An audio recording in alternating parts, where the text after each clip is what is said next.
गुरुर्ब्रह्मा गुरुर्विष्णू गुरुर्देवो महेश्वरा गुरुर्साक्षात् परब्रह्म तस्मै श्री गुरुवे नमः।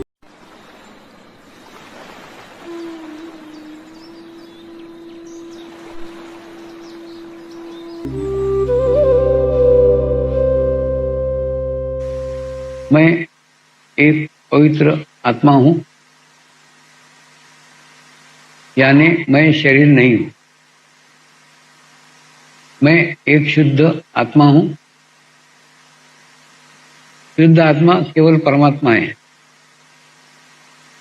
परमात्मा के सिवा मेरा कोई अस्तित्व नहीं है। मैं परमात्मा मैं हूं। मैं एक पवित्र आत्मा हूं, यानी मैं शरीर नहीं हूं। मैं एक शुद्ध आत्मा हूं। शुद्ध आत्मा केवल परमात्मा है। परमात्मा के सिवा मेरा कोई अस्तित्व नहीं है। मैं परमात्मा मैं हूं। मैं एक पवित्र आत्मा हूं, यानी मैं शरीर नहीं हूं। मैं एक शुद्ध आत्मा हूं। शुद्ध आत्मा केवल परमात्मा है। परमात्मा के सिवा मेरा कोई अस्तित्व नहीं है। मैं परमात्मा मैं हूं।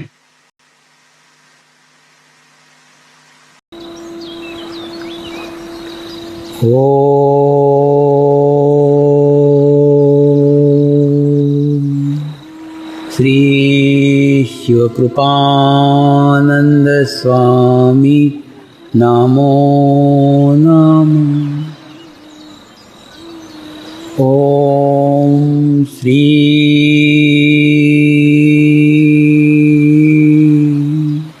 शिवकृपानंद स्वामी नमो नमः। ओम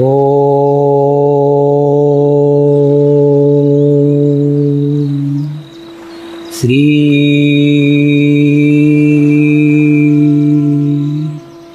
शिवकृपानंद स्वामी नमो नमः। ओम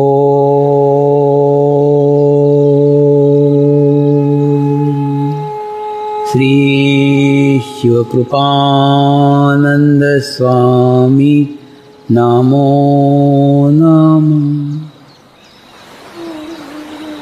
ओम श्री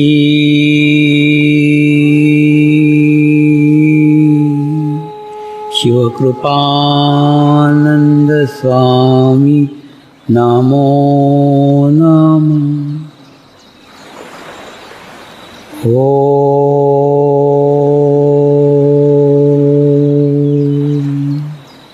श्री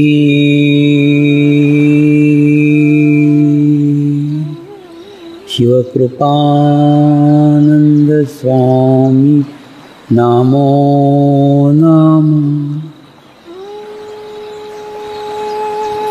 ओम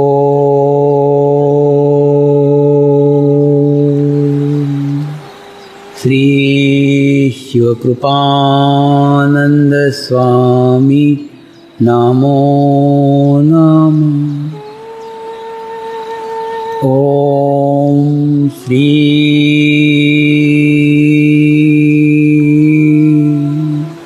शिवकृपानंद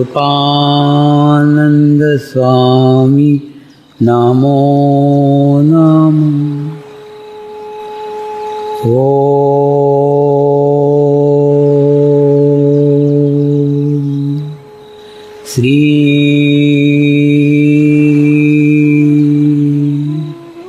शिवकृपानंद स्वामी नमो नमः। जिसे कल मैंने बताया था कि पिछले 20 सालों में बुद्धि के अंदर खूब चेंज हो गया है, बुद्धि के अंदर खूब बदलाव आ गया है।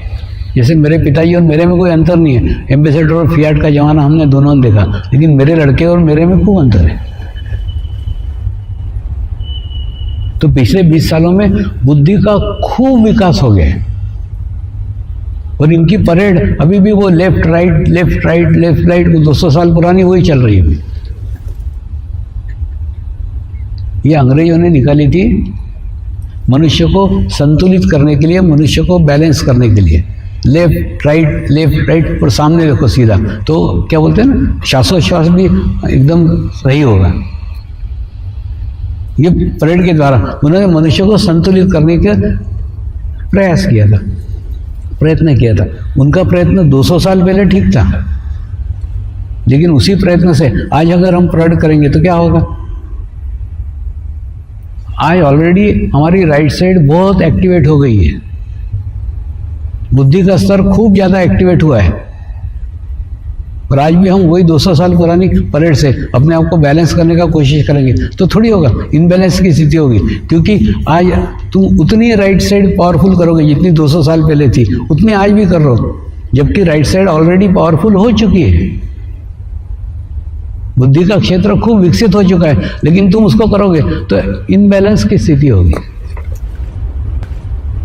इनबैलेंस की स्थिति होगी मतलब राइट साइड ज्यादा पावरफुल हो जाएगी, लेफ्ट साइड डाउन हो जाएगी। असंतुलन का स्थिति निर्माण होगा, एक फ्रस्ट्रेशन का स्थिति निर्माण होगा। क्या होता है, जो परिस्थितियां रहती हैं, जो स्थितियां रहती हैं, उसके अनुरूप अपने को ढालना पड़ता है। तो इसके अंदर क्या चेंज किया जा सकता है, क्या बदलाव किया जा सकता है। बैलेंस करने के लिए ध्यान करो, परेड के साथ साथ एक आधा घंटा ध्यान करो ना। आधा घंटा तुम तुम्हारा मेडिटेशन करोगे, ध्यान करोगे तो क्या होगा, संतुलित होगा। कई बार खूब विचित्र परिस्थितियां इनको झेलनी पड़ती है। हाथ में डंडा है लेकिन डंडा चलाने का ऑर्डर नहीं, बैठे डंडे खा रहे हैं लेकिन डंडा नहीं चला सकते। आपने देखा हो टीवी पे आता है, मिलिट्री वाले मशीन गन लेके घूम रहे हैं लेकिन पत्थर खा रहे हैं। माने हाथ में बंदूक है, हाथ में मशीन गन है, हाथ में डंडा है, लेकिन वो चलाने का ऑर्डर नहीं, इसलिए पत्थर खा रहे हैं, गालियां खा रहे हैं, धक्के खा रहे हैं।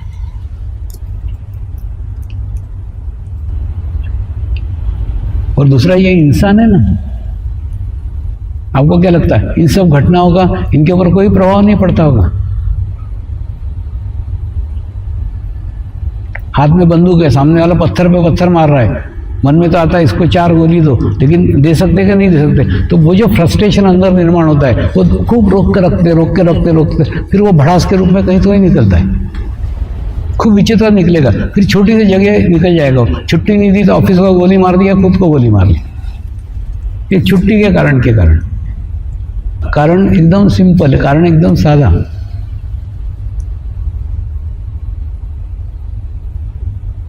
तो ये जो मानसिक दबाव सतत झेलते एक स्थिति ऐसी आती है, एक छोटा सा निमित्त हो जाता है उसको विस्फोट होने के लिए।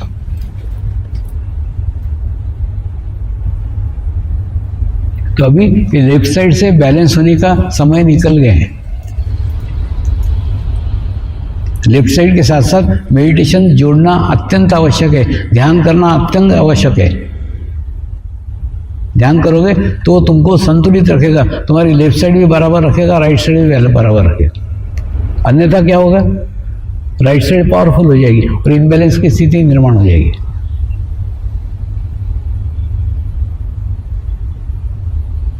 इसलिए रक्षा वर्ष मना रहे हैं, और रक्षा वर्ष के लिए इस वर्ष अलग अलग पुलिस सेंटरों पे, अलग अलग मिलिट्री सेंटरों पे कार्यक्रम होने वाले हैं। और दूसरा, जो भी जीवन में मिलता है ना उसको एंजॉय करो ना, उसका आनंद लो ना। मैंने एक बार एक मिलिट्री के कैंप का मेडिटेशन का कार्यक्रम लिया था, खूब दूर, इतने दूर सीमा के ऊपर कि उसके आसपास 200 किलोमीटर तक एक आदमी नहीं था। तो बोले स्वामी जी यहाँ एक आदमी नहीं है, 200 किलोमीटर तक कोई आदमी नहीं है। मैंने बोला कितनी अच्छी बात है, अरे ऋषि मुनि तो ऐसी जगह ढूंढने के लिए तरसते हैं, तुमको मिली है। बैठो एक पहाड़ पे एक बैठो, एक पहाड़ पे एक बैठो, मस्त ध्यान करो ना। अच्छी बात है 200 किलोमीटर तक आदमी नहीं, आदमी काय को चाहिए हैं। उनको मैंने बताया हिमालय में ऐसे ऐसे स्थान हैं जहाँ पे हम कल्पना भी नहीं कर सकते कि यहाँ कोई मनुष्य रह सकता है, वहाँ पे वो लोग रहते हैं। वो तपस्या करने के लिए, साधना करने के लिए निर्जन स्थान ढूंढते हैं।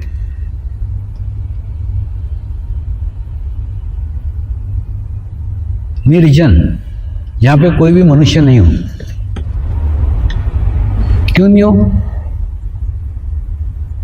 मनुष्य सबसे दुनिया का खतरनाक प्राणी है, क्योंकि वो विचार करता है और ध्यान करने के लिए विचार नहीं चाहिए। आप अनुभव करो ना, मैं जैसे बता रहा हूँ ना, आपके गच्ची पे जाके आप बैठो, एक 15 मिनट 20 मिनट ध्यान करते बैठो अकेले, ऐसा थोड़ा प्रैक्टिस करो। करते करते करते आपका आभामंडल विकसित हो जाएगा, आपका ओरा विकसित हो जाएगा, आपके अंदर से आपका ब्रह्मनाद सुनाई आएगा।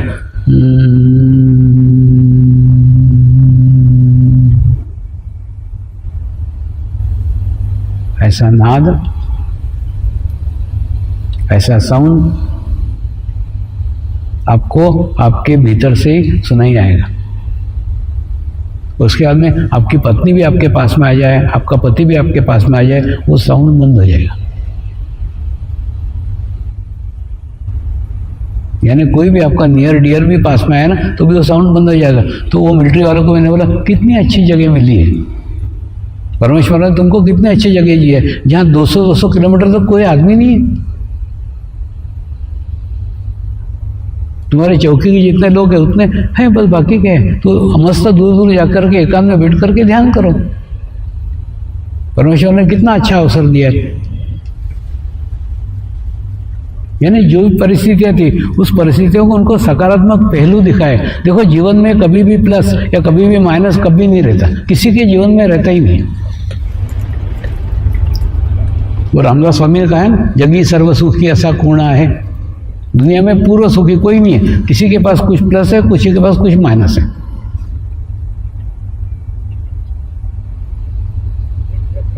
प्रश्न है, आपका चित्त प्लस पे है कि आपका चित्त माइनस पे? अब मैं मेरी बात बताता हूं ना। जैसे हिमालय में गुरु सानिध्य प्राप्त था, तो ऐसा लगता था ये ज्ञान, ये नॉलेज, ये संस्कार, ये अनुभूति प्रत्येक मनुष्य मात्र को मिलनी चाहिए, ये भाव था।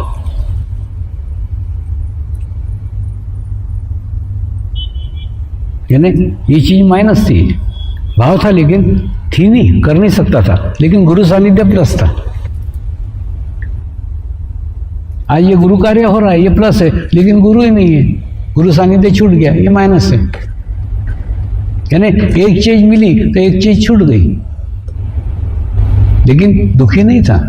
जब गुरु सानिध्य में था तो उसका आनंद ले रहा था, आज गुरु कार्य में हूं, उसका आनंद ले रहा हूं। तो आप जहां पे भी हो, जो जीवन में प्लस मिल रहा है बस उसकी तरफ देखो, जो माइनस नहीं उसके लिए रो मत। रोते रहोगे तो रोते हुए आए हो, रोते हुए जाओगे, रोते रहोगे।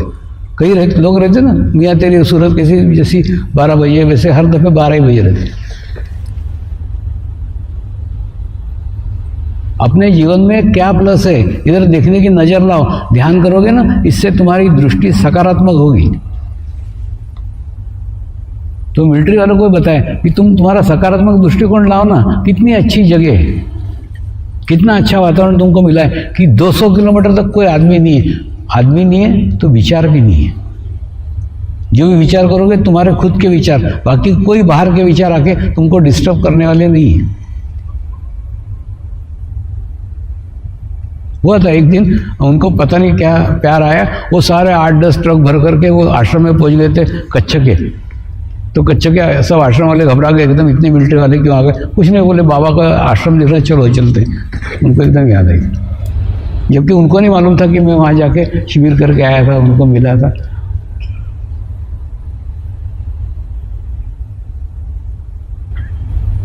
दूसरा, सुरक्षा का प्रश्न।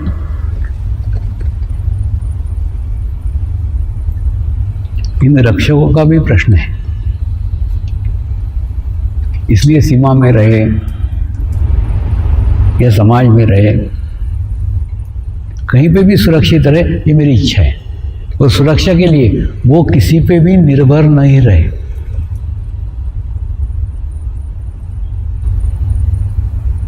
ध्यान करके, मेडिटेशंस करके वो अपना आभा मंडल बनाए, अपना ओरा बनाए। वो ओरा ही उनको सभी जगह सीमा पे भी सुरक्षित रखेगा।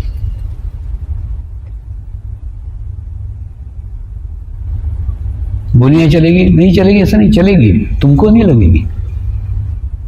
बॉम्ब फूटेंगे नहीं फूटेंगे ऐसे नहीं, फूटेंगे, तुमको नहीं कुछ होगा, तुम सुरक्षित रहोगे। मुझे दुनिया से कोई लेना देना नहीं है, मेरे को तुमसे संबंध है।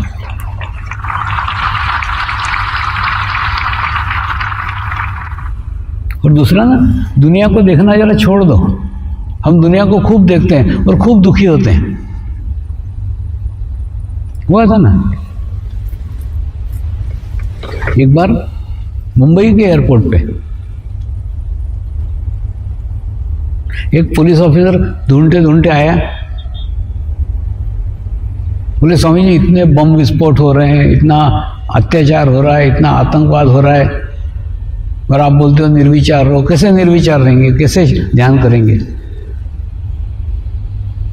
मैंने क्या, कहाँ हो रहा है? मेरे को तो नहीं दिख रहा है। मेरे को ये दिख रहा है, मैं गुफा में से निकला था, 20 सालों के अंदर कितने सारे देशों के अंदर ध्यान हो गया, हजारों लाखों लोग ध्यान करने लग गए, हजारों लाखों लोगों को अनुभूति प्राप्त हुई, अलग अलग जाति के, अलग अलग धर्म के कितने सारे लोग ध्यान संस्कार से जुड़ गए। मुझे तो ये दिख रहा है। और तेरा नजर इधर है, तेरे को दिख रहा है कहाँ बम फूट रहे हैं, कहाँ अत्याचार हो रहा है, कहाँ आतंकवाद हो रहा है।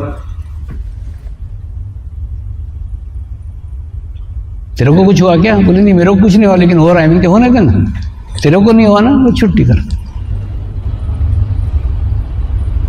तू तेरा विश्व बना जो तेरे हाथ में है, उसको सुखमय बना, उसको शांतिमय बना, उसको कल्याणकारी बना। इतना कल्याणकारी बना कि तू तो सुरक्षित रहे, तेरे पास में जो आए वो भी सुरक्षित रहे।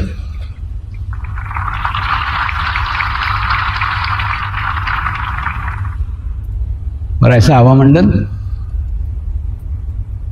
ऐसा हो रहा प्रत्येक रक्षक में बनाना चाहिए। ये मेरी शुद्ध इच्छा है। और बन सकता है, केवल उन्होंने नियमित आधा घंटा ध्यान के लिए देना चाहिए।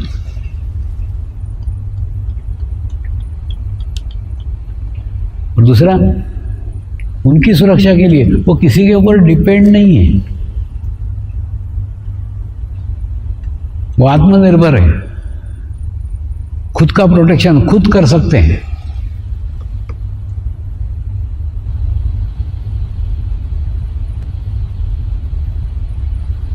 तो दूसरा स्तंभ है ये पुलिस और मिलिट्री, यानी रक्षक।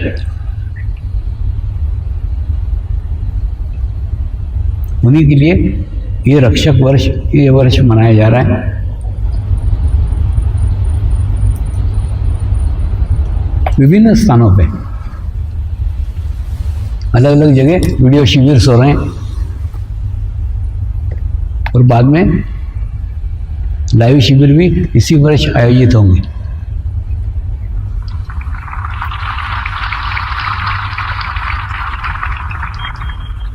तीसरा स्तंभ है वकील। ये डॉक्टरों से कोई कम नहीं है, इनकी भी स्थिति डॉक्टरों जैसी है। ये एकदम खराब वातावरण में रहते हैं। एक बार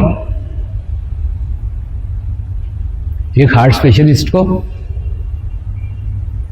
कोई भी वो कहीं पे भी जाए ना, शादी में जाए, ब्याह में जाए, लोग आकर के उसको छाती में हो रहा है, यहाँ गैसेस हो रही, मैंने दुनिया भर का आकर के उसको परेशान करते थे। तो उसने कहीं आना जाना ही छोड़ दिया। तो एक बार एक पार्टी में गया, उसको एक वकील मित्र मिला। उसने वकील मित्र को प्रॉब्लम बताई। आजकल मैं ना इसलिए सब दूर नहीं जाता हूँ, मेरी ख्याति बहुत हो गई कि मैं हार्ट स्पेशलिस्ट हूँ। तो सारे हार्ट के पेशेंट कोई भी शादी ब्याह में जाओ ना, मेरे आसपास आके इकट्ठा हो जाते। तो उनको अवॉइड करने के लिए आजकल मैंने कहीं जाना आना ही छोड़ दिया। क्या करूं? वकील मित्र ने कहा उनको सलाह दिया कर ना, लेकिन सलाह देने के बाद में दूसरे दिन बिल भेज दिया कर उनके घर पे कि कल तुमने मेरे से सलाह मांगी थी नहीं, उसका बिल ठोक दिया कर बिल। तो तेरे को जब तू बिल ठोकना चालू करेगा ना, तो तेरे से सलाह लेना बंद कर देंगे। वो डॉक्टर ने बोला हाँ ये तो आइडिया अच्छा है, मैं भी ऐसा करा करूँगा। उसके दूसरे दिन देखा तो वकील ने अपना बिल ठोक दिया था डॉक्टर को। कल तूने मेरे से सलाह ली थी, ये ले तेरा बिल। ऐसे वकील रहते। दूसरा, तुमको क्या लगता है ये वकील रामायण महाभारत पढ़ते हैं? नहीं, अपराधियों की पूरी हिस्ट्री पढ़ते रहते हैं। अपराध और अपराधी, अपराध और अपराधी, सतत सतत करते करते करते करते। दूसरा, कोर्ट के अंदर जो एक दूसरे का मुंह देखना नहीं चाहते वो दोनों आमने सामने होते हैं और वो जज और वकीलों को झेलना पड़ता है। तो इनकी आज्ञा चक्र की प्रॉब्लम है, ईएनटी की प्रॉब्लम इनको निर्माण होगी, आंखों की प्रॉब्लम निर्माण होगी, कानों की प्रॉब्लम निर्माण होगी, गले की प्रॉब्लम निर्माण होगी, नाक की प्रॉब्लम निर्माण होगी। आज्ञा चक्र के दोष इनके आसपास निर्माण हो जाते हैं क्योंकि खूब गंदा, खूब बुरा वातावरण रहता है। तुमको देखना ना तो एक आध दिन वो टेम्परेचर का मीटर बाहर लगा के रखो और वही टेम्परेचर का मीटर तुम किसी कोर्ट के अंदर ले आके देखो तो वहां पे तुमको हीट बढ़ी हुई नजर आएगी। प्रयोग करके देखो ना, मेरे सारे प्रयोग किए हुए, तुम करके देखो।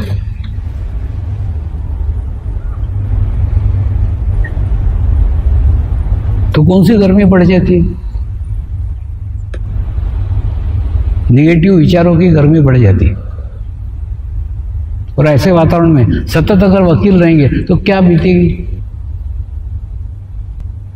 और रात को 2-2 बजे तक, 3-3 बजे तक किसकी स्टडी करते हैं? कोई साधना नहीं करते हैं, कोई पोथी नहीं पढ़ते हैं, ये अपराधियों के रिकॉर्ड देखते रहते हैं। सतत अपराधियों पे चित्त, सतत अपराधों पे चित्त। तो जिन पे चित्त रखेंगे उससे वो ग्रहण करेंगे ना। इसलिए वकील भी बहुत खराब वातावरण के अंदर रह रहे हैं। होगा उनकी अगर इच्छा हुई तो अगला वर्ष अपन वकील वर्ष भी मनाएंगे।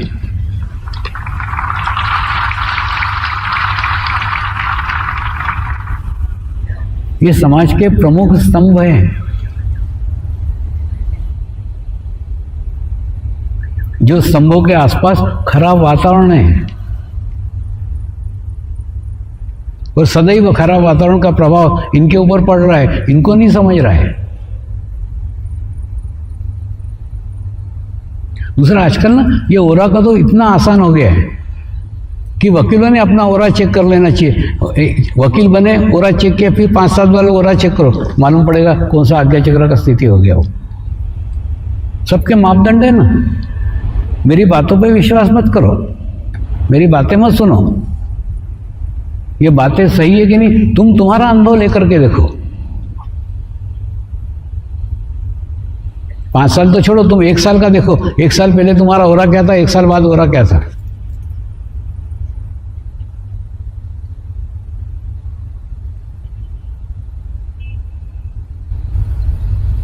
ओरा में चेंज आएगा, ओरा में बदलाव आएगा।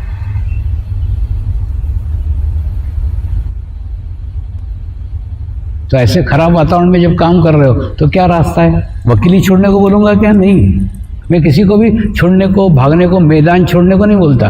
मैदान में ही डटे रहो, लेकिन ऐसे डटो कि आसपास की निगेटिविटी आपसे दूर भाग जाए।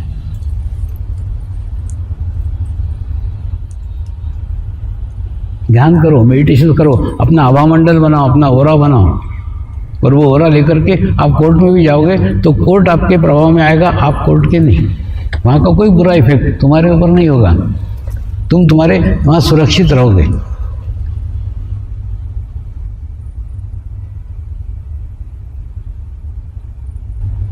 और चौथा स्तंभ है राजनेता।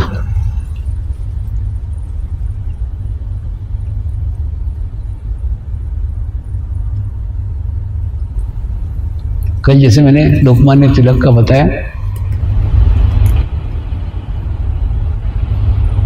वैसे राजनेता भी जिंदगी भर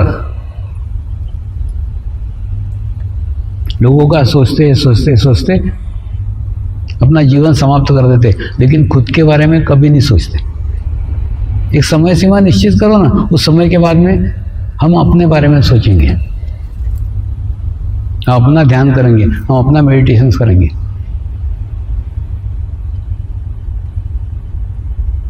और दूसरा, राजनीति में भी सफलता प्रयत्न से नहीं मिलती, स्थिति से मिलती है। तुम तुम्हारी स्थिति अच्छी करो, ऑटोमेटिकली सब सफलता सब जगह मिलेगी। मैं मैदान छोड़ने को कभी किसी को भी नहीं कहता। एक राष्ट्रीय पार्टी के अध्यक्ष, प्रदेश अध्यक्ष थे, उनको आशा थी कि उनको एक सीट मिले, उनको नहीं मिली, उनके पार्टी ने नहीं दी, तो उन्होंने पार्टी छोड़ दी, पर निर्दलीय खड़े हो गए। निर्दलीय खड़े हो गए, चुनाव हार गए। चुनाव हारने के बाद में एक बहुत बड़ा सीमेंट फैक्ट्री का प्रोजेक्ट लेके मेरे घर पे आए। स्वामी, मैं ना एक बहुत बड़ी सीमेंट फैक्ट्री डालना चाहता हूं। मेरे मन में आया अब ये इसका भी सत्यानाश करेगा, लेकिन उसको नहीं बोला कि सत्यानाश करेगा। उसको बोला एक काम कर, तू ये सीमेंट फैक्ट्री का प्रोजेक्ट मेरे घर पे देके जा, 45 दिन उसको खूब ब्लेस करूंगा। तू 45 दिन कुछ मत कर, घर पे बैठ के ध्यान कर। मैं रोज वाइब्रेशन दिया करूंगा तेरे प्रोजेक्ट को, नियमित ध्यान करने का, बाकी कुछ नहीं करने। तो उसका पूरा विश्वास था। वो घर पे बैठ के 45 दिन सिर्फ ध्यान करता रहा। तो वहाँ के मुख्यमंत्री ने उसको आमंत्रित किया, हमारे पार्टी में शामिल होते हो क्या? तो मेरे को पूछने आया, स्वामी जी वो मुख्यमंत्री मेरे को बोल रहा है कि उसके पार्टी में शामिल होते हो, चला जाऊँ क्या? इनके तूने प्रयत्न नहीं किया, चला जा। तो उस पार्टी में चला गया। उसके बाद में खूब अनुभवी थे, खूब एक्सपीरियंस वाले थे। सब लोगों को कैबिनेट मिनिस्टर का दर्जा था, इसको ही नहीं था, इसको दे दिया। बोले स्वामी जी वो मेरे को कैबिनेट मिनिस्टर बना रहे, बनूं क्या? इनके मांगा नहीं ना, बन जा। उसके बाद में वो सीमेंट फैक्ट्री की फाइल मेरे घर में आज भी धूल खाते पड़ी है, वो कैबिनेट मिनिस्टर बन गए। कहने का अर्थ, जब तुम तुम्हारी स्थिति अच्छी करोगे ना, तो तुमको तुम्हारे क्षेत्र में ही सफलता मिलेगी। मैदान छोड़ने की आवश्यकता नहीं है, वहीं पे डटे रहो, लेकिन संतुलित होकर डटो, बैलेंस होकर डटो।